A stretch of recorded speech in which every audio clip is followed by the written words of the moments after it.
update on the aquarium and hopefully answer a couple questions for some friends.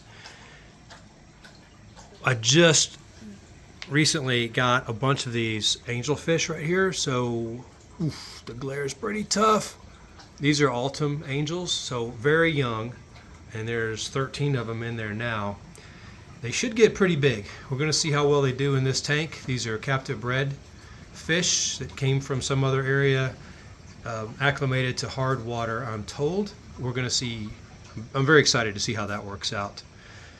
My friends at Fish Haven also gave me some of this. I've got all this rotella. They gave me some red rotella.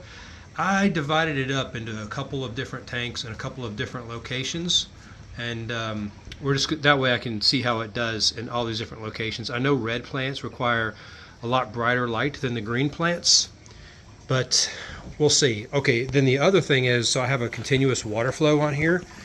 One question is, how much water do I constantly keep going? That much. It's very scientific. That much all the time. I don't know. I've got an overflow right here, a couple of overflows, and then in the back there's a sump system that when that overflows continuously, it goes into a drain just into my septic.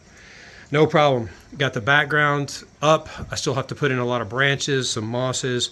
I've got a misting system that I've got to build and install to keep all that stuff watered before I do it. This fern came up in a conversation. This is just something I picked up out of the woods. I have no idea what it is. It came off of a tree branch as a tiny little thing. I did not expect it was going to get so huge. It's one of these little tree ferns or something. I don't know.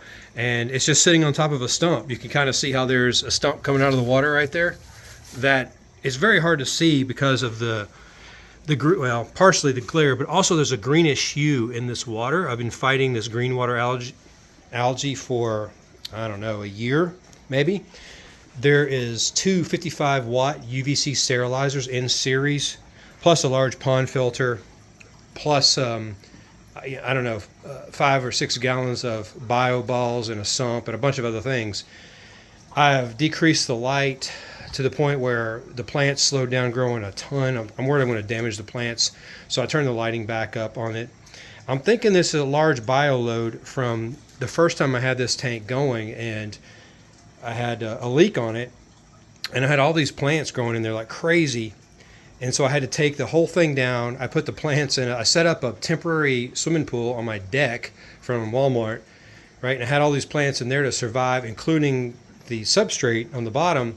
And I think there was a lot of stuff when I put it back in the tank that died off, maybe. And so there's probably a lot of dead plant material that's down in that substrate that's just decaying and causing this green water. And just, way more than the UVCs can take care of. My other theory is the stumps, which I wish you could see, but I mean, it's a tree trunk, basically. It goes from the bottom to the top.